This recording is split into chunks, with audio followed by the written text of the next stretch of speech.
Hello everyone, welcome to पढ़ लिया। पिछले लेक्चर में हमने ये जाना कि active earth pressure, passive earth pressure और अर्थ प्रेशर एट रेस्ट होता क्या है। जब दीवार का मूवमेंट सॉइल से दूर की तरफ होगा, when the wall will tend to move away from the soil, उस समय पर यह सॉइल दीवार के ऊपर में जो प्रेशर लगाती थी उसको हमने एक्टिव अर्थ प्रेशर कह दिया।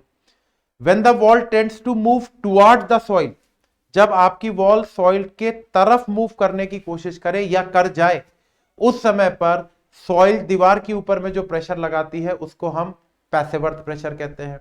और जब दीवार का कोई मूवमेंट ही नहीं हो रहा है, उस समय पर दीवार जो सॉइल जो प्रेशर लगाएगी दीवार के ऊपर में, उसको हम अर्थ प्रेशर एट रेस्ट कहते थे।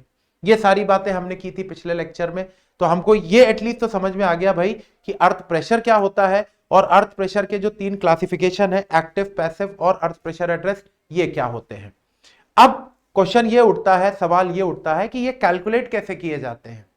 क्या तरीका है एक्टिव अर्थ प्रेशर की वैल्यू फाइंड आउट करने का, क्या तरीका है पैसिव अर्थ प्रेशर की वैल्यू फाइंड आउट करने का, और किस तरीके से हम earth pressure at rest calculate करते हैं। तो यही चीज हम अब आगे इस लेक्चर और आगे के लेक्चर्स में यही पूरी बात करेंगे कि how to analyse, how to calculate the earth pressures. Earth pressure calculate कैसे किए जाते हैं।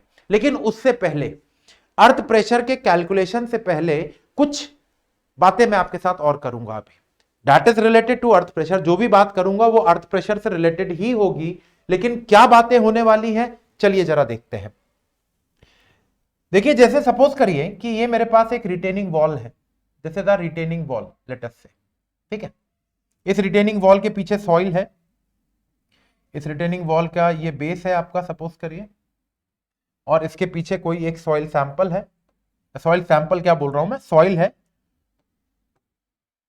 सपोज करिए ये आपकी सॉइल, ठीक है। This soil must be applying a pressure over the wall. ये सॉइल इस वॉल के ऊपर में प्रेशर अप्लाई कर रही थी, ये रिटेनिंग वॉल थी मेरी। इस सॉइल ने इस रिटेनिंग वॉल के ऊपर में प्रेशर अप्लाई किया। कितना प्रेशर अप्लाई किया, क्या किया, वो हमको सब पता है। Active earth pressure, passive earth pressure या अर्थ प्रेशर एट रेस्ट, जो भी प्रेशर रहा हो, जो भी प्रेशर रहा हो, अभी मैं किसी प्रेशर स्पेसिफिक बात नहीं कर रहा हूं, बस इतना बता रहा हूं कि ये सॉइल ने इस दीवार के ऊपर में एक प्रेशर लगाया है, और वो प्रेशर कुछ ये है ना भाई, दिस इज द प्रेशर। ये हो गया आपके pressure. It can be active, it can B passive, it can B earth pressure at rest. ये अर्थ प्रेशर है, अभी सिर्फ इतना मानिएगा। कौन सा है वो बात की बात है, ये एक्टिव है कि पैसिव है कि अर्थ प्रेशर एट रेस्ट है, मैं इस बारे में बात ही नहीं कर रहा अभी। मैं तो सिर्फ ये बात कर रहा हूं कि ये अर्थ प्रेशर है, ठीक है। इस अर्थ प्रेशर को मैं रिप्रेजेंट करूंगा सिग्मा एच डैश से। ध्यान से सुनते चलिएगा एक एक बात। कोई सा भी अर्थ प्रेशर हो, कोई सा भी, उस अर्थ प्रेशर को मैं रिप्रेजेंट कर रहा हूं सिग्मा एच डैश से।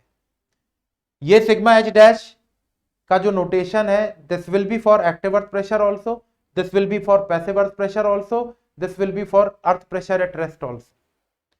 सिग्मा एच डैश का जो नोटेशन मैंने यहां पर बनाया है, ये एक्टिव अर्थ प्रेशर के लिए भी यही नोटेशन रहेगा, पैसिव अर्थ प्रेशर के लिए भी यही नोटेशन रहेगा, अर्थ प्रेशर एट रेस्ट के लिए भी यही नोटेशन रहेगा। ठीक है, बात यहां तक समझ में आया। चलो, अगर यहां तक समझ में आया तो आगे की बात सुनो। अब एक बात बताना, मैं आपको एक एग्जांपल देता हूं, फिर आता हूं इसी पे आ रहा हूं, अभी आऊंगा। अभी इसको साइड में कर देते हैं थोड़ा सा, एक एग्जांपल दे रहा हूं आपको, जरा सोचिए। एक गुब्बारा लीजिएगा, एक गुब्बारा लीजिएगा, ठीक है। उस गुब्बारे को किसी दीवार के बगल में रख दीजिएगा, ऐसे करके देखिएगा। ये सपोज करिए आपकी कोई वॉल है, और इस वॉल के बगल में आपने ये गुब्बारा ऐसे रख दिया, ठीक है। एक गुब्बारा आपने लिया और उस गुब्बारे को इस दीवार से ऐसे टच करके ऊपर से पकड़ के रखा आपने, हवा में नहीं लटका है, ये हवा में नहीं लटका है, ये गुब्बारा यहां पर रखा हुआ है दीवार पर, और ये दीवार है आपकी यहां पर, ठीक है। अब मैं जो बोल रहा हूं वैसा करके देखना आप। इस गुब्बारे के ऊपर में ऊपर से एक प्रेशर लगाना आप, एक ऊपर से प्रेशर लगाना आप, ठीक है। ये दीवार है, ये जो ऑरेंज कलर का मैंने मार्क किया हुआ है, दिस इज योर वॉल, ठीक है, ये दीवार है आपकी, दिस इज दी वॉल, ये वॉल है, इसको ये मैंने बोल्ड कर दिया, दिस इज द वॉल।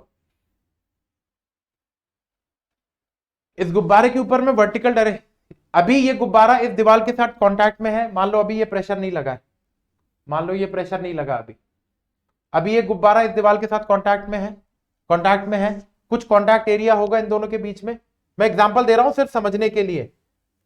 गुब्बारे और इनके बीच में कोई एक प्रेशर लग रहा होगा, ये सपोज करिए कुछ प्रेशर लग रहा होगा, इस प्रेशर को मैं कह रहा हूं अभी सिग्मा एच, ऐसे सिंपल समझिएगा। अब मैंने क्या किया, इस गुब्बारे के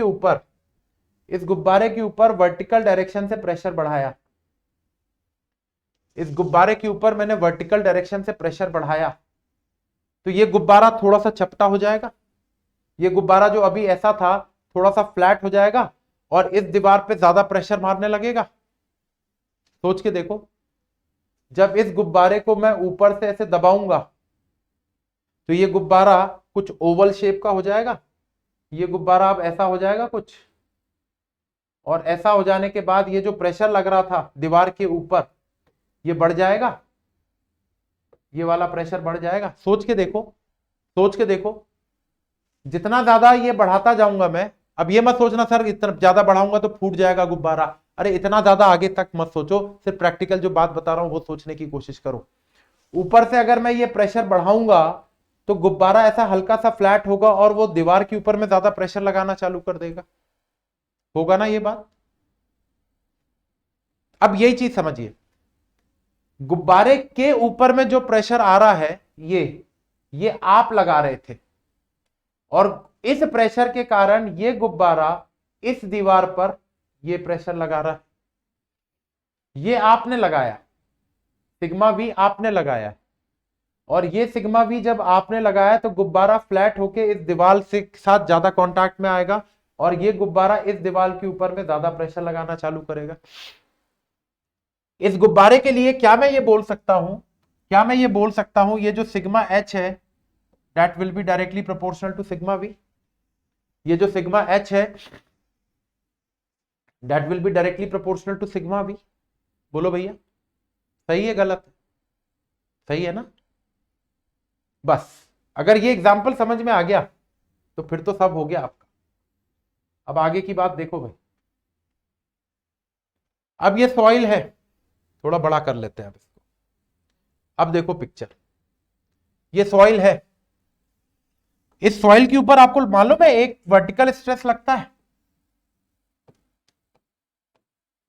इफेक्टिव स्ट्रेस लगता है कि नहीं वर्टिकल डायरेक्शन में, self weight of the soil के कारण। अभी इस सॉइल के ऊपर में कोई स्ट्रक्चर नहीं बना हुआ है, अभी सिर्फ सॉइल का सेल्फ वेट है जो सारे काम कर रहा है। एक वर्टिकल स्ट्रेस आ रहा होगा इस सॉइल के ऊपर में।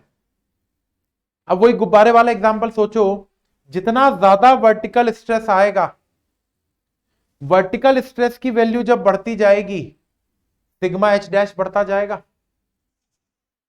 वर्टिकल स्ट्रेस जितना ज्यादा बढ़ेगा सिग्मा एच डैश उतना ज्यादा बढ़ेगा। सोच के देखो, बढ़ेगा ना। The more value of sigma we will be, जितना ज्यादा सिग्मा वी होगा सिग्मा एच भी उसी प्रोपोर्शन में बढ़ता जाएगा। तो क्या मैं यहां पर ये लिख सकता हूं कि सिग्मा एच डैश जो है, जिसको मैं अर्थ प्रेशर कह रहा हूं, is directly proportional to the effective stress. ये सिग्मा वी डैश वही है इफेक्टिव स्ट्रेस, वहां पे सिग्मा डैश बोलते थे, यहां पे वी और लगा दिया मैंने वर्टिकल दिखाने के लिए, है वही सिग्मा वी डैश वही है, इफेक्टिव स्ट्रेस जो पढ़ा करते थे हम वही है, ये कुछ और नया नहीं है। This is the effective stress. आई बात समझ में? आई बात समझ में? तो सिग्मा एच डैश बढ़ता जाएगा जैसे जैसे सिग्मा वी डैश बढ़ता जाएगा। बोलो भाई सही बात है कि नहीं? ये सोचो, मन में सोचो, सही है कि नहीं है? ये बिल्कुल सही है ये बात कि भाई जैसे जैसे मैं वर्टिकल प्रेशर बढ़ाऊंगा ये इस डायरेक्शन में और ज्यादा प्रेशर लगाती जाएगी सॉइल। मैंने सॉइल के ऊपर में ये वर्टिकल प्रेशर बढ़ा किसी कारणवश, ये वर्टिकल प्रेशर किसी कारण से बढ़ा तो सॉइल इस डायरेक्शन में प्रेशर लगाएगी ज्यादा, दीवार के ऊपर में प्रेशर बढ़ता जाएगा, दीवार के ऊपर में प्रेशर बढ़ता जाएगा, मतलब अर्थ प्रेशर बढ़ता जाएगा। कब बढ़ेगा अर्थ प्रेशर? कब बढ़ेगा? जब वर्टिकल इफेक्टिव स्ट्रेस बढ़ेगा। अर्थ प्रेशर कब बढ़ेगा? जब वर्टिकल इफेक्टिव स्ट्रेस बढ़ेगा। हाँ या ना? सही है गलत? सही ना? तो चलो भाई, अगर sigma H dash is directly proportional to sigma V dash है, तो क्या मैं ये प्रोपोर्शनैलिटी का साइन हटा के एक कोएफिशिएंट इंट्रोड्यूस कर दूं यहां पे? अब ये के परमेबिलिटी मत समझ लेना भैया, ये के परमेबिलिटी वाला के नहीं है, ये कुछ और नया के है। लेकिन ऐसा लिख सकते हैं कि नहीं लिख सकते हैं? Sigma H dash will be equal to K into sigma V dash, क्योंकि मेरा सिग्मा एच डैश जो था, सिग्मा एच डैश क्या है भाई? चलो वो भी लिख लेते हैं, नहीं तो सब भूल जाओगे आप कि सर ये क्या है क्या नहीं है। सिग्मा एच डैश मैंने बोला भैया it is the earth pressure. It can be active, it can B passive, it can B earth pressure at rest. ये अर्थ प्रेशर है। सिग्मा वी डैश वही हमारा पुराना साथी इफेक्टिव स्ट्रेस। पता है ना हमको इफेक्टिव स्ट्रेस क्या होता है?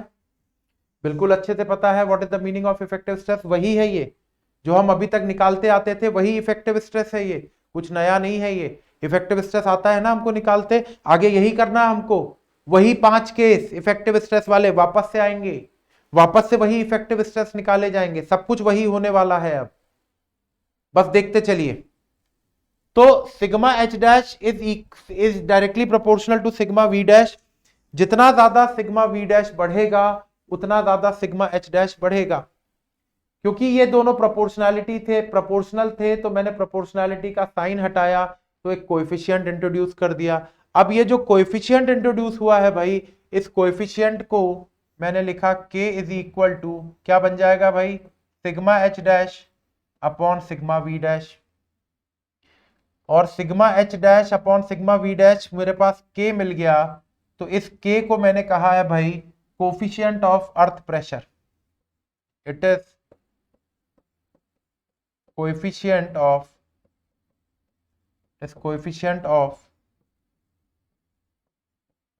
अर्थ प्रेशर। क्या है ये? Coefficient of earth pressure. जब हम एक्टिव अर्थ प्रेशर पढ़ेंगे तो यही बन जाएगा coefficient of active earth pressure. जब हम पैसिव अर्थ प्रेशर पढ़ेंगे तो यही के कहला जाएगा coefficient of passive earth pressure. जब हम अर्थ प्रेशर एट रेस्ट पढ़ेंगे तो यही के कहला जाएगा coefficient of earth pressure at rest. Coefficient of earth pressure होता है हॉरिजॉन्टल लेटरल प्रेशर, लेटरल अर्थ प्रेशर और इफेक्टिव स्ट्रेस का ratio sigma H dash upon sigma V dash, जिसमें से सिग्मा एच डैश क्या है? एक्टिव अर्थ प्रेशर हो सकता है ये, पैसिव अर्थ प्रेशर हो सकता है ये, अर्थ प्रेशर एट रेस्ट हो सकता है ये। सिग्मा वी डैश क्या है? सिग्मा वी डैश वही है इफेक्टिव स्ट्रेस जो हम पढ़ा करते थे आज से कुछ लेक्चर्स पहले, जो आपने पढ़ा है इफेक्टिव स्ट्रेस। कई सारे केसेस के इफेक्टिव स्ट्रेस कैलकुलेट किए थे हमने। वाटर टेबल ऊपर नीचे हुआ था तो भी हमने इफेक्टिव स्ट्रेस कैलकुलेट किया था। बहुत सारे केसेस में हमने इफेक्टिव स्ट्रेस कैलकुलेट किया था। ये वही इफेक्टिव स्ट्रेस है। तो अब जरा एक बात समझो, ये तो चलो ठीक है, हमको कोफिशिएंट ऑफ अर्थ प्रेशर समझ में आ गया कि कोफिशिएंट ऑफ अर्थ प्रेशर क्या होता है। Sigma H dash upon sigma V dash coefficient of earth pressure होता है। Sigma H dash earth pressure है, सिग्मा वी डैश आपका इफेक्टिव स्ट्रेस है। सिग्मा एच डैश, हर अर्थ प्रेशर को सिग्मा एच डैश ही लिखूंगा मैं। एक्टिव होगा तो भी सिग्मा एच डैश ही लिखा जाएगा, पैसिव होगा तो भी सिग्मा एच डैश लिखेंगे, अर्थ प्रेशर एट रेस्ट होगा तो भी सिग्मा एच डैश ही लिखेंगे। ठीक है भाई। और के जो यहां पर आपको मिला sigma H dash upon sigma V dash, this is known as coefficient of earth pressure. अगर हम एक्टिव अर्थ प्रेशर पढ़ेंगे जब, तो यही के कहला जाएगा coefficient of active earth pressure और रिप्रेजेंट कर देंगे के ए से। जब हम पैसिव अर्थ प्रेशर पढ़ेंगे तो यही के कहला जाएगा coefficient of passive earth pressure और रिप्रेजेंट कर देंगे के पी से। जब अर्थ प्रेशर एट रेस्ट पढ़ेंगे तो यही के कहला जाएगा coefficient of earth pressure at rest और रिप्रेजेंट कर देंगे के नॉट से। समय आने पर ये सब आपको मैं डिस्कस करूंगा, लेकिन अभी फिलहाल मैं उम्मीद कर रहा हूं कि ये सारी बात आपको क्लियर हो गई होगी। अब देखिए मजेदार चीज, मुझे अर्थ प्रेशर निकालना है ना इस चैप्टर में। इस पूरे चैप्टर का काम क्या है? इस पूरे चैप्टर का काम है अर्थ प्रेशर कैलकुलेट करना। अब अगर इस पूरे चैप्टर में मुझे अर्थ प्रेशर ही कैलकुलेट करना है भाई, इस पूरे चैप्टर में if I want to calculate the earth pressure, तो निकल तो गया अर्थ प्रेशर। मैंने कहा sigma H dash is directly proportional to sigma V dash. फिर मैंने कहा sigma H dash is equal to K into sigma V dash, या फिर मैंने कह दिया K is equal to sigma H dash upon sigma V dash, या मतलब सिग्मा एच डैश को मतलब मैं ये लिख सकता हूं ना, के इंटू सिग्मा वी डैश, ये लिख सकता हूं कि नहीं सिग्मा एच डैश को। अब एक बात बता दो मुझे सिग्मा वी डैश निकालते बनता है कि नहीं बनता है? हर केस के लिए मैं सिग्मा वी डैश निकाल सकता हूं ना। सिग्मा वी डैश वही है सिग्मा डैश को ही यहां थोड़ा सा बस नाम नया दे दिया, वी लगा दिया सबस्क्रिप्ट में, है वही सिग्मा डैश। सिग्मा डैश मुझे निकालते बनता है। इस सिग्मा डैश को अगर मैं कोएफिशिएंट ऑफ अर्थ प्रेशर से मल्टीप्लाई कर दूं तो मेरे पास अर्थ प्रेशर आ जाएगा। समझे बात को? समझ पा रहे हो करना क्या है इस पूरे चैप्टर में? इस पूरे चैप्टर की कहानी मेरे ख्याल से अब आपको क्लियर हो गई होगी। आपको सिर्फ मेहनत करनी है किसमें? इफेक्टिव स्ट्रेस निकालने में। आपको सिर्फ मेहनत करनी है इफेक्टिव स्ट्रेस कैलकुलेट करने में। आपको अगर वो जितने केस हमने पढ़े थे वही सारे केस बनेंगे। अगर आपने एक बार इफेक्टिव स्ट्रेस निकाल लिया और उस इफेक्टिव स्ट्रेस को आप मल्टीप्लाई कर दोगे किसके साथ? किसके साथ? Coefficient of earth pressure. ये के निकालने का तरीका मैं आपको बता दूंगा। सीधा सा एक छोटा सा फॉर्मूला डिराइव कर लेंगे के लिए, वो मैं आपको बता दूंगा। के निकालना आप सीख जाओगे, ये मेरी गारंटी है। फॉर्मूला ही होता है सिर्फ एक छोटा सा। एक बार डेरिवेशन समझना है, बाकी फिर पूरे चैप्टर में तो उस डेरिवेशन से जो फॉर्मूला आएगा वो फॉर्मूला ही यूज करना है, तो वो तो हम कर लेंगे। सिग्मा वी डैश हमको निकालते आता है, दोबारा निकाल लेंगे। सिग्मा वी डैश निकाल लेंगे, के निकाल लेंगे, तो भैया सिग्मा एच डैश तो आ जाएगा ना। यही तो चाहिए था मुझे। इस पूरे चैप्टर का मेन मकसद तो यही था, अर्थ प्रेशर कैलकुलेट करना। अब ये sigma H dash active earth pressure भी हो सकता है, पैसिव अर्थ प्रेशर भी हो सकता है, अर्थ प्रेशर एट रेस्ट भी हो सकता है। अंतर क्या आएगा? सिर्फ के की वैल्यू में। यही के ए कहला जाएगा। ये जो के मैंने लिखा है यहां पर, this is coefficient of earth pressure. यही जो के आप देख रहे हो ना, यही के ए कहलाता है। कब? जब हम एक्टिव अर्थ प्रेशर की बात करते हैं। जब हम एक्टिव अर्थ प्रेशर की बात करते हैं तो यही के ए कहला जाता है। यही के पी कहला जाता है जब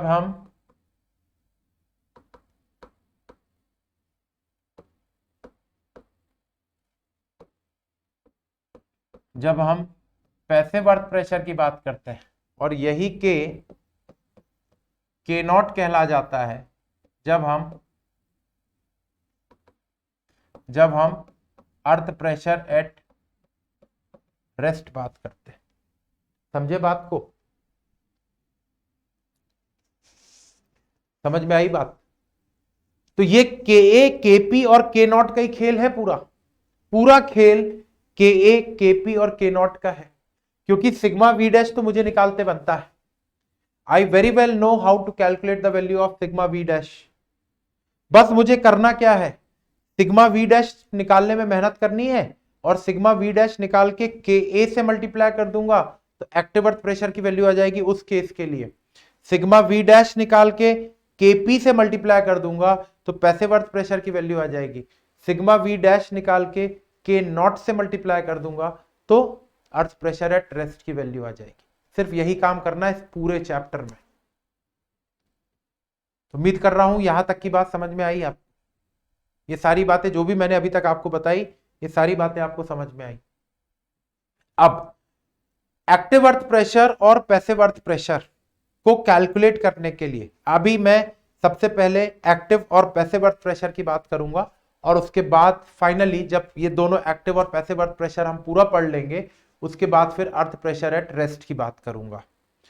तो अब हम बात करेंगे एक्टिव और पैसिव अर्थ प्रेशर की थियरी के लिए, कि भाई किस तरीके से हम एक्टिव अर्थ प्रेशर का एनालिसिस करते हैं और किस तरीके से हम पैसिव अर्थ प्रेशर का एनालिसिस करते हैं। यहां तक की बात उम्मीद कर रहा हूं कि एकदम अच्छे से समझ में आ गई। कोएफिशिएंट ऑफ अर्थ प्रेशर क्या होता है ये आपको क्लियर हो गया। कैसे कैलकुलेट किया जाएगा वो मैं आपको बताऊंगा। ये के कैसे कैलकुलेट होगा, केपी कैसे होगा, के नॉट कैसे होगा, ये सब मैं आपको बताऊंगा, इसी लेक्चर में बताऊंगा। इसी लेक्चर में हम के केपी और के नॉट तो नहीं, अभी के नॉट के बारे में मैं कुछ भी बात नहीं करूंगा, अभी मैं एक्टिव और पैसिव अर्थ प्रेशर के बारे में बात करूंगा।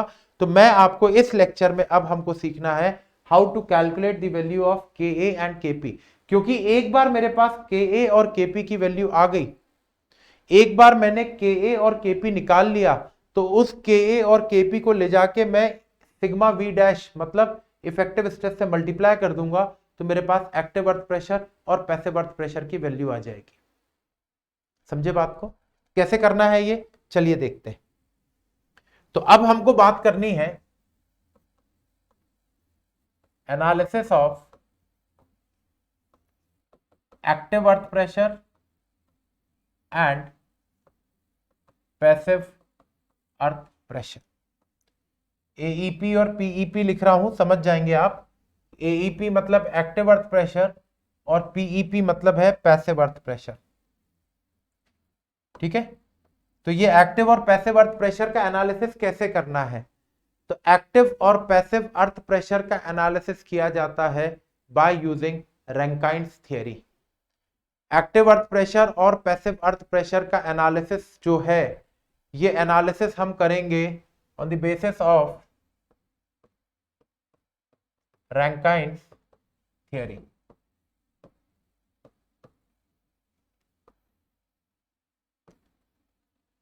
रैंकाइन ने एक थ्योरी दी थी which is equally applicable for active earth pressure as well as for the passive earth pressure. Active earth pressure और पैसिव अर्थ प्रेशर दोनों के लिए इनकी थ्योरी एप्लीकेबल है। एक्टिव अर्थ प्रेशर के लिए भी एप्लीकेबल है, पैसिव अर्थ प्रेशर के लिए भी एप्लीकेबल है रैंकाइन की थ्योरी। रैंकाइन साइंटिस्ट थे जिन्होंने एक थ्योरी दी। थ्योरी क्या है वो तो मैं बताऊंगा ही आपको। और ये जो थ्योरी इन्होंने दी, this is equally valid for active earth pressure also and passive earth pressure also. इसलिए इनकी थ्योरी को कई बार बोला जाता है Rankine theory of active earth pressure and Rankine theory of passive earth pressure. Rankine theory of active earth pressure and Rankine theory of passive earth pressure.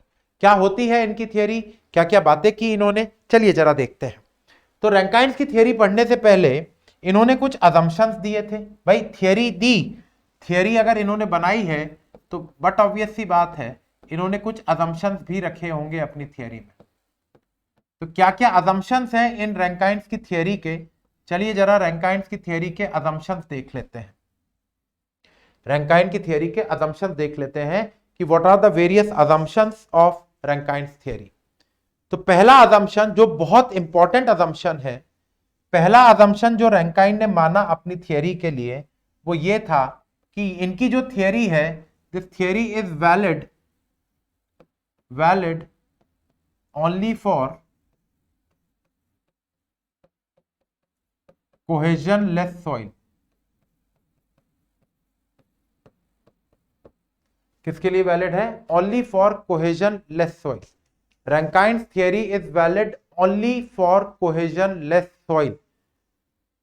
तो आपके दिमाग में आएगा सर कोहेजन लेस सॉइल के अलावा अगर कोई दूसरी सॉइल आ गई फिर क्या करेंगे? अगर कोहेजन लेस सॉइल के अलावा कोई दूसरी सॉइल आ गई तो फिर क्या करेंगे? तो फिर इस थ्योरी को मॉडिफाई किया गया था आगे।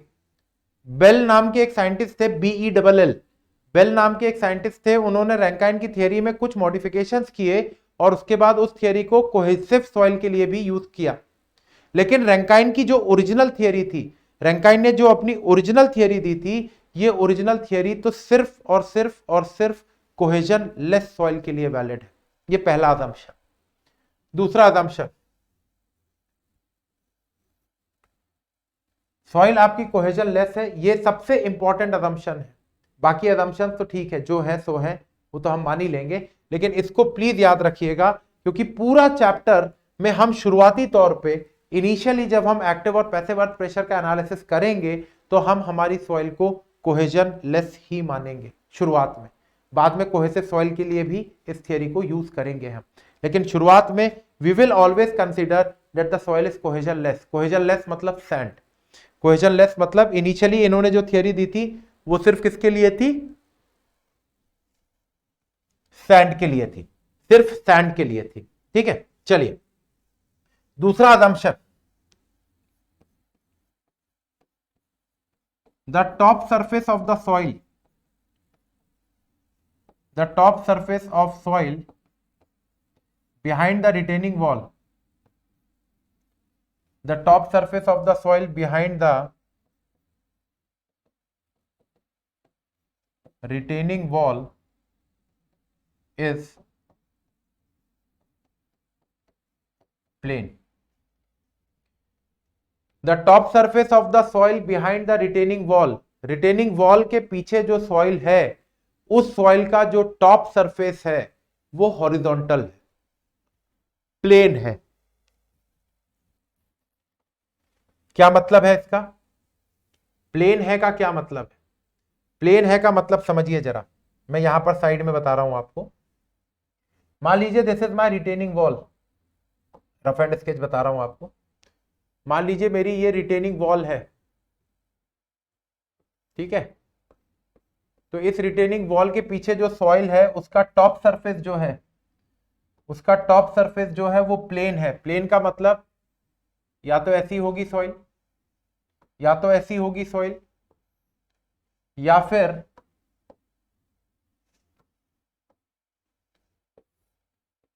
ये रिटेनिंग वॉल है, जो सॉइल होगी वो ऐसी भी हो सकती है eight a certain angle with horizontal, ये भी प्लेन होता है, ये भी प्लेन ही माना जाएगा। हां, मेरी सॉइल ऐसी नहीं होगी। कैसी? मेरी जो सॉइल है वो ऐसी नहीं होगी। समझे बात को?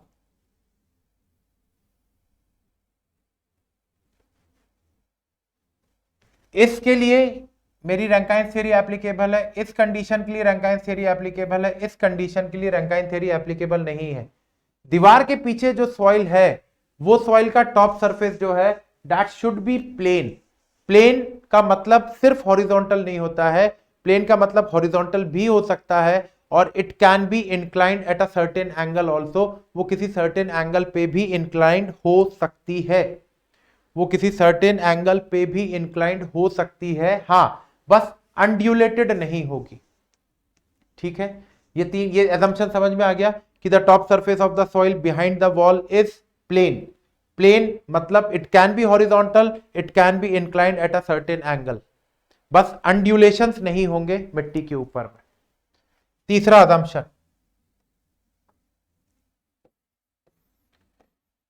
फेस ऑफ द वॉल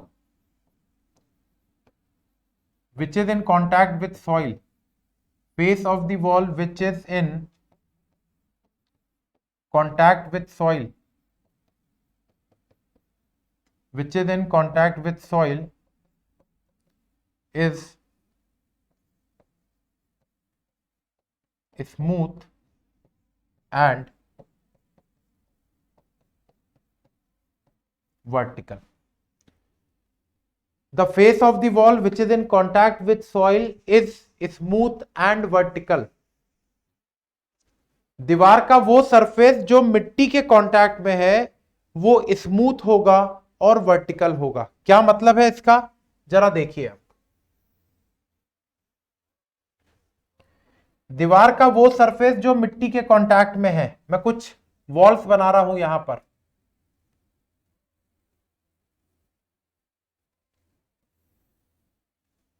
देखते चलिएगा सारी बातें। पहले सारी वॉल्स बना दूं,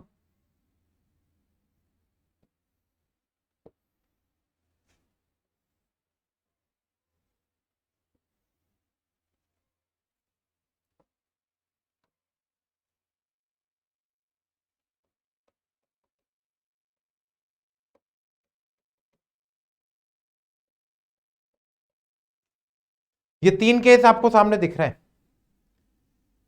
अगर आपसे बोला जाए कि इन तीनों में से रैंकाइन थ्योरी किसके ऊपर में एप्लीकेबल है, तो तीसरा इनकी वो assumption पढ़िए, दीवार का वो फेस जो मिट्टी के कांटेक्ट में है, दीवार का वो फेस जो मिट्टी के कांटेक्ट में है वो स्मूथ होना चाहिए।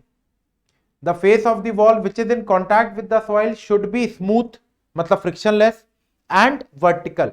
चलो मैं मान लेता हूं तीनों, पूरी वॉल स्मूथ है, चलो मान ले रहा हूं, लेकिन जो दूसरा पॉइंट है कि दीवार का वो सरफेस जो मिट्टी के कांटेक्ट में है वो वर्टिकल होना चाहिए, दैट शुड बी वर्टिकल। तो इससे मुझे एक चीज साफ साफ समझ में आ रही है कि इस टाइप की वॉल के लिए तो रैंकाइन की थ्योरी एप्लीकेबल नहीं होगी। हाँ, इसके लिए मैं मान सकता हूं रैंकाइन की थ्योरी एप्लीकेबल है, क्योंकि दीवार का वो सरफेस जो मिट्टी के कांटेक्ट में है वो तो वर्टिकल दिख ही रहा है मुझे। स्मूथ में मान ले रहा हूं कि स्मूथ सब कुछ है, सारे फेसेस स्मूथ हैं, लेकिन वर्टिकल भाई स्मूथ सरफेस तो मैं यहां पर नहीं दिखा पाऊंगा ना अलग से आपको, इसलिए हमने मान लिया कि चलो स्मूथ तो सारे हैं ये, लेकिन दीवार का वो फेस जो मिट्टी के कांटेक्ट में है वो वर्टिकल होना चाहिए। तो ये वाला केस के लिए तो मेरी थियरी वैलिड नहीं है, इसके लिए थियरी इज वैलिड, क्योंकि दीवार का वो फेस जो मिट्टी के कांटेक्ट में है वो तो वर्टिकल है। ठीक उसी प्रकार यहां पर ये तो भाई साफ साफ दिख ही रहा है, इसके लिए तो है ही वैलिड, क्योंकि दीवार का वो फेस जो मिट्टी के कांटेक्ट में है वो यहां पर भी वर्टिकल है। तो इन दो दीवारों के लिए, इन दो रिटेनिंग वॉल के लिए मेरी रैंकाइन की थ्योरी एप्लीकेबल है, इसके लिए नहीं।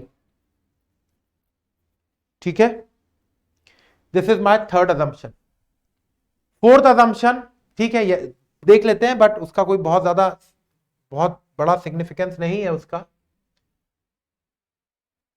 फोर्थ अजम्पशन है आपका, the yielding of the wall starts from the base. Yielding of wall starts from base.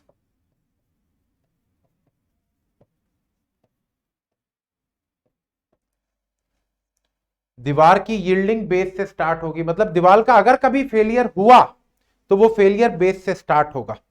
The failure of the wall या the yielding of the wall will start from the base, base से start होगा दीवार का failure.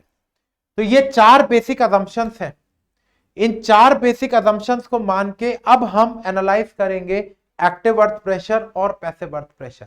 Rankine की theory को हम उठाएंगे एक एक करके, पहले रैंकाइन की एक्टिव अर्थ प्रेशर की थियरी पढ़ेंगे और फिर रैंकाइन की पैसिव अर्थ प्रेशर की थियरी पढ़ेंगे, कुछ एक बेसिक फॉर्मूला डिराइव कर लेंगे, और उसके बाद फिर हम टोटल 5 या 6 केसेस के लिए एक्टिव और पैसिव अर्थ प्रेशर की वैल्यू कैलकुलेट करेंगे। तो उम्मीद करता हूं कि ये सारी बातें जो भी मैंने आपको इस लेक्चर में अभी बताई हैं, कि कोफिशिएंट ऑफ अर्थ प्रेशर क्या होता है वो मैंने आपको बताया, रैंकाइन की थियरी जो हमको पढ़नी है, ये पूरा चैप्टर रैंकाइन की थियरी पे ही बेस्ड होगा। हम रैंकाइन की थियरी पढ़ेंगे एक्टिव अर्थ प्रेशर के लिए भी और पैसिव अर्थ प्रेशर के लिए भी, और उसके अलावा फिर एक अर्थ प्रेशर एट रेस्ट जो है वो तो रहेगा ही रहेगा बाद में, लेकिन अभी फिलहाल में will study the active earth pressure theory as well as passive earth pressure theory. और इस थियरी को पढ़ने के लिए ये कुछ अजम्पशंस हैं जो हमको दिमाग में रखने हैं। पहला और सबसे इंपॉर्टेंट अजम्पशन जो है वो ये है कि जो सॉइल इनकी है, जिस सॉइल के लिए ये थियरी बनी है, वो सॉइल इन्होंने कोहेजन लेस मानी है, वो सॉइल इन्होंने कोहेजन लेस मानी है। तो शुरुआत तो हम कोहेजन लेस सॉइल से ही करेंगे। Will start our theory with the cohesionless soil only. हम सबसे पहले कोहेजन लेस सॉइल को ही कंसिडर करेंगे और उस कोहेजन लेस सॉइल के लिए ही हम एक्टिव और पैसिव अर्थ प्रेशर की वैल्यूज कैलकुलेट करेंगे। फिर उसके बाद इसी सॉइल के अंदर में कोहेजन इंक्लूड कर देंगे, और कोहेजन इंक्लूड होने के बाद रैंकाइन की थियरी तो डायरेक्टली एप्लीकेबल हो नहीं सकती, क्योंकि रैंकाइन की थियरी तो कोहेजन लेस सॉइल के लिए थी। तो इनकी थियरी में मॉडिफिकेशंस किए गए थे, बेल नाम के साइंटिस्ट ने, BELL बेल नाम के साइंटिस्ट ने कुछ मॉडिफिकेशंस किए थे और थियरी को अप्लाई करवाया था कोहेसिव सॉइल के लिए भी, तो वो भी पढ़ेंगे हम। लेकिन पहले कोहेजन लेस सॉइल के लिए एक्टिव और पैसिव अर्थ प्रेशर की वैल्यूज कैलकुलेट करना चालू करेंगे। एक बेसिक एनालिसिस लेंगे एक्टिव और पैसिव अर्थ प्रेशर का, कि how to calculate the active earth pressure and how to calculate the passive earth pressure as per the Rankine's theory. बात समझ में आ रही है? तो अभी तक हमने क्या क्या देख लिया? हमने देख लिया कि एक्टिव अर्थ प्रेशर क्या होता है, पैसिव अर्थ प्रेशर क्या होता है, और अर्थ प्रेशर एट रेस्ट क्या होता है। फिर उसके बाद हमने देखा कि कोएफिशिएंट ऑफ अर्थ प्रेशर क्या होता है, what is the coefficient of earth pressure, वो मैंने आपको बकायदा बताया कि किस तरीके से you can calculate the coefficient of earth pressure, और एक मतलब जो बेसिक डेफिनेशन थी उसकी। एक बार मेरे पास कोएफिशिएंट ऑफ अर्थ प्रेशर आ गया तो उस कोएफिशिएंट ऑफ अर्थ प्रेशर को मैं मेरे सॉइल के इफेक्टिव स्ट्रेस से मल्टीप्लाई कर दूंगा। बस इतना सा दिमाग में रख लीजिएगा। आपको कोफिशिएंट ऑफ अर्थ प्रेशर निकालना है और उस कोफिशिएंट ऑफ अर्थ प्रेशर को मल्टीप्लाई कर देना है इफेक्टिव स्ट्रेस से। अगर वो coefficient of earth pressure active earth pressure की बात कर रहे थे तो वही coefficient of active earth pressure कहलाएगा, और coefficient of active earth pressure को आप वर्टिकल स्ट्रेस से मल्टीप्लाई कर दोगे तो एक्टिव अर्थ प्रेशर आ जाएगा। Coefficient of passive earth pressure को इफेक्टिव स्ट्रेस से मल्टीप्लाई कर दोगे तो पैसिव अर्थ प्रेशर आ जाएगा। Coefficient of earth pressure at rest को इफेक्टिव स्ट्रेस से मल्टीप्लाई कर दोगे तो आ जाएगा आपके पास अर्थ प्रेशर एट रेस्ट की वैल्यू। तो इस पूरे चैप्टर में आपको सिर्फ करना क्या है, इफेक्टिव स्ट्रेस निकालना सीखना है। एक बार इफेक्टिव स्ट्रेस निकालते बन गया तो उसके बाद तो सारी कहानी आसान है, सिर्फ इफेक्टिव स्ट्रेस निकालते आना चाहिए आपको। तो अगला लेक्चर जब हम लेंगे तो अगले लेक्चर में हम शुरुआत करेंगे एक्टिव अर्थ प्रेशर के एनालिसिस से। हम रैंकाइन की थियरी लेंगे और रैंकाइन की थियरी को यूज करेंगे for the analysis of active earth pressure. फिर उसके बाद हम जाएंगे रैंकाइन की theory for the passive earth pressure. ये दो बेसिक थियरीज देख लेंगे पहले पूरी डिटेल में, ताकि हमको के और के पी की वैल्यू निकालते बन जाए। K coefficient of active earth pressure, K P coefficient of passive earth pressure. दो चीज निकालना सीख लेंगे। फिर बस एक बार के और के पी समझ में आ गया फिर कुछ नहीं करना, फिर वही 5 केस उठा लेंगे हम जो इफेक्टिव स्ट्रेस में उठाए थे। Dry soil, partially saturated soil, water table at any depth Z1, water table eight ground level, water table above the ground level, वही सारे केस उठाएंगे। उन्हीं सारे केसेस के लिए इफेक्टिव स्ट्रेस कैलकुलेट करेंगे। फिर उसी इफेक्टिव स्ट्रेस को के से मल्टीप्लाई कर दूंगा तो एक्टिव अर्थ प्रेशर आ जाएगा। उसी इफेक्टिव स्ट्रेस को के पी से मल्टीप्लाई कर दूंगा तो पैसिव अर्थ प्रेशर आ जाएगा। तो ये एक्टिव अर्थ प्रेशर और पैसिव अर्थ प्रेशर हम इस तरीके से कैलकुलेट करेंगे। दूसरी इंपॉर्टेंट बात कि ये सब चीजें तो हम करते रहेंगे, ये सारी जो मैं आपको बात बता रहा हूं ये तो हम करेंगे ही करेंगे, लेकिन अब हम ऑलमोस्ट 50% से ऊपर पहुंच चुके हैं सॉइल। ऑलमोस्ट हमने आधे से ज्यादा रास्ता कवर कर लिया है सॉइल का, और उम्मीद कर रहा हूं कि आप जो भी लोग इस सॉइल के लेक्चर्स को देख रहे हैं, जो भी स्टूडेंट्स इस सॉइल के लेक्चर्स को देख रहे हैं, आपको कुछ कॉन्फिडेंस आ रहा होगा, कुछ भी आ रहा होगा, हो सकता बहुत ज्यादा भी आ रहा हो, लेकिन हाँ उम्मीद मैं इतनी कर रहा हूं कि आपको सॉइल मैकेनिक्स समझ में आ रहा होगा। लेकिन सिर्फ समझ में आना इज नॉट नेसेसरी, समझ में तो आना ही चाहिए, लेकिन उसके साथ आपको क्वेश्चंस की प्रैक्टिस करनी पड़ेगी। ये मैं बहुत बार बोल चुका हूं, आगे भी बहुत बार बोलूंगा। क्वेश्चंस की प्रैक्टिस करिए, जहां जहां से जितने क्वेश्चन मिले उतने क्वेश्चंस लगाइए। जितने क्वेश्चंस प्रैक्टिस करेंगे उतना ज्यादा कॉन्फिडेंस लेवल बिल्डअप होगा। जितना ज्यादा कॉन्फिडेंस लेवल बनेगा उतना ज्यादा मार्क्स आप स्कोर करोगे गेट और ईएससी में। तो गेट और ईएससी में अच्छे स्कोर करने के लिए आपको मैक्सिमम क्वेश्चंस की प्रैक्टिस करनी पड़ेगी। जितने ज्यादा क्वेश्चंस की प्रैक्टिस आप कर सको उतने ज्यादा क्वेश्चंस की प्रैक्टिस आप करिए, जहां से भी मिले क्वेश्चंस। पुराने पीवाईक्यूज तो ऑलमोस्ट सारे हम लगा ही रहे हैं यहाँ पे, ऑलमोस्ट सारे पीवाईक्यूज गेट के जो हैं वो तो हम यहाँ पर सॉल्व करेंगे ही करेंगे, लेकिन उसके अलावा भी आपको कुछ ना कुछ क्वेश्चंस की प्रैक्टिस करती रहनी है, करते रहना है। जहां से भी क्वेश्चंस मिल जाए वहां से क्वेश्चन उठाइए और प्रैक्टिस करिए। सॉइल के लिए भी बोल रहा हूं, बाकी सब्जेक्ट्स के लिए भी बोल रहा हूं, क्योंकि सिर्फ सॉइल पढ़ के गेट नहीं निकलता, आपको बहुत सारे सब्जेक्ट्स पढ़ने पड़ेंगे। तो जिन भी सब्जेक्ट्स की तैयारी आप कर रहे हैं उन सब्जेक्ट्स के क्वेश्चंस करिए, क्वेश्चंस लगाइए, पीवाईक्यूज पूरे लगाइए। पीवाईक्यू लगाने से पहले उस सब्जेक्ट की स्टैंडर्ड टेक्स्ट बुक जो होती है, जो भी स्टैंडर्ड टेक्स्ट बुक है उस सब्जेक्ट की, उस स्टैंडर्ड टेक्स्ट बुक को उठा के उसके क्वेश्चंस लगाओ। बहुत जगह से मिल जाएंगे आपको क्वेश्चन। स्टैंडर्ड टेक्स्ट बुक के जो सॉल्व्ड एग्जांपल्स है, अनसॉल्व छोड़ दीजिए, अनसॉल्व मत लगाइए, सॉल्व्ड एग्जांपल्स पूरे लगाइए। जब तक आप ये काम नहीं करेंगे तब तक कॉन्फिडेंस नहीं बनेगा। कॉन्फिडेंस नहीं बनेगा तो कोई सा भी एग्जाम हो निकालना कठिन हो जाता है। पूरा खेल कॉन्फिडेंस का होता है, पूरा खेल, the entire game is of your confidence. Confidence हिला, पेपर बिगड़ा, कोई सा भी पेपर। आपको सिर्फ एक कॉन्फिडेंस रखना, ओवर कॉन्फिडेंस भी नहीं होना है, बिलो कॉन्फिडेंस भी नहीं होना, अंडर कॉन्फिडेंस भी नहीं होना। एक प्रॉपर जो कॉन्फिडेंस, जो रिक्वायरमेंट है उतना कॉन्फिडेंस आपको बना के रखना है। कैसा भी पेपर आएगा, कर लोगे। मैं गारंटी के साथ बोल रहा हूं, गेट में 65 क्वेश्चन आते हैं, 5 या 6 क्वेश्चन मान के चलिएगा जिसकी हवा भी नहीं लगेगी। आप डरा नहीं रहा हूं, फैक्ट बता, 2 4 5 क्वेश्चन ऐसे रहेंगे जो उस समय पर उस सिचुएशन में, घर आओगे तो वो भी बनना हो सकता बन जाए, लेकिन उस 3 घंटे के सिचुएशन में 2 4 5 क्वेश्चन ऐसे मिलेंगे जो आपको उस 3 घंटे में समझ में नहीं आएंगे। ठीक है, नहीं आने दो समझ में। मुझे तो 65 में से 55 क्वेश्चन का टारगेट रखना है। Out of 65 I have to attempt 55 questions with around 90% accuracy. 65 में से मिनिमम 55 करने हैं, मिनिमम 55 करने हैं विथ अराउंड मिनिमम 90% एक्यूरेसी। अगर ये थंब रूल आपने बना लिया तो गेट के पेपर में आप आराम से 65 प्लस मार्क्स लेके आएंगे। 70 भी ला सकते हैं, 75 भी आ सकता है, 85 भी आ सकता है।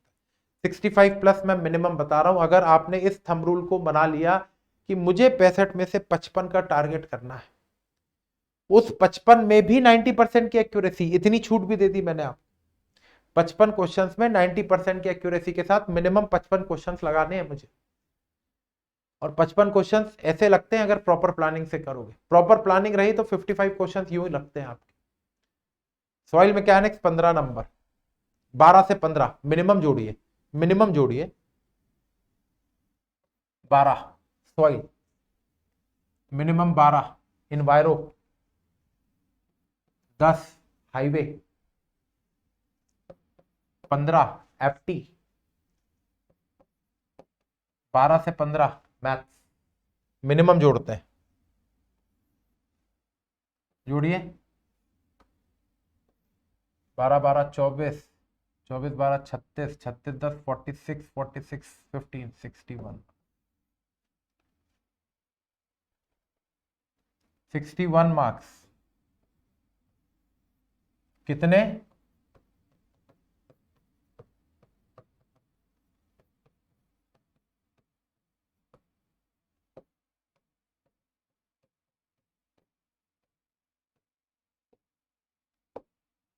बताओ भाई। मात्र 5 सब्जेक्ट विल गिव यू 60। पूरे नहीं आएंगे इतने में, 90% की एक्यूरेसी लेके चल रहा हूं। 90% 90% की तो एक्सपेक्ट कर सकता हूं ना।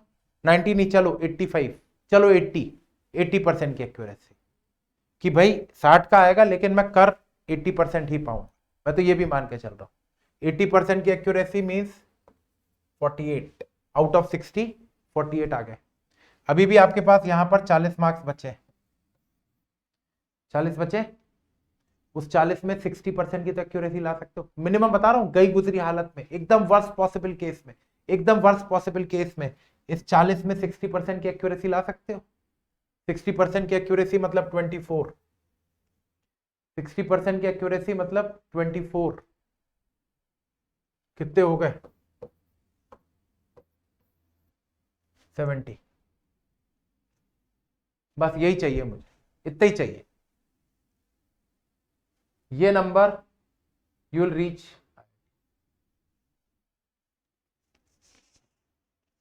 ये मिनिमम गई गुजरी हालत, एकदम वर्स्ट पॉसिबल केस में जाके कर रहा हूं मैं काम, एकदम वर्स्ट पॉसिबल केस में जाके कर रहा हूं। तब भी आप देखिए कहां कितनी अच्छी पोजीशन पे हैं आप, कि भाई ये 5 सब्जेक्ट मैंने पढ़े, soil, enviro, highway, apti, math, it will करीब करीब इनका वेटेज 60 मार्क्स का, ऑन एन एवरेज 60 मार्क्स के आसपास मिलेगा। ये ज्यादा भी हो सकता है, कम नहीं होगा, कम नहीं होगा इससे, इतना या इससे ज्यादा ही रहेगा। मिनिमम मान के चलते 60 में से आपने 80% की एक्यूरेसी के साथ इस 60 मार्क्स को क्वेश्चंस को अटेम्प्ट किया, तो आपके आ गए 48। 80% इज 48, है ना। फिर बचे आपके 40 मार्क्स। इस 40 में 60% की एक्यूरेसी नहीं ला सकते, 50% की ला सकते हो, 50% की ला सकते हो, 20 नंबर तो ला सकते हो ना इसमें। 40 में से 20 नंबर ले आना, 70 आ जाएंगे। 20 नंबर ले आओगे 70 आ जाएंगे। तो ये प्रैक्टिस आपको करनी पड़ेगी। ये प्रैक्टिस करेंगे तो गेट में कोई परेशानी नहीं होगी। आप समझ में आ रही है बात? प्रॉपर प्लानिंग के तहत आपको चलना पड़ेगा। तो अब अगले लेक्चर में मिलिए, और अगले लेक्चर में आपसे बात करूंगा मैं एक्टिव अर्थ प्रेशर के कैलकुलेशन की, कि how to analyse the active earth pressure theory. Thank you.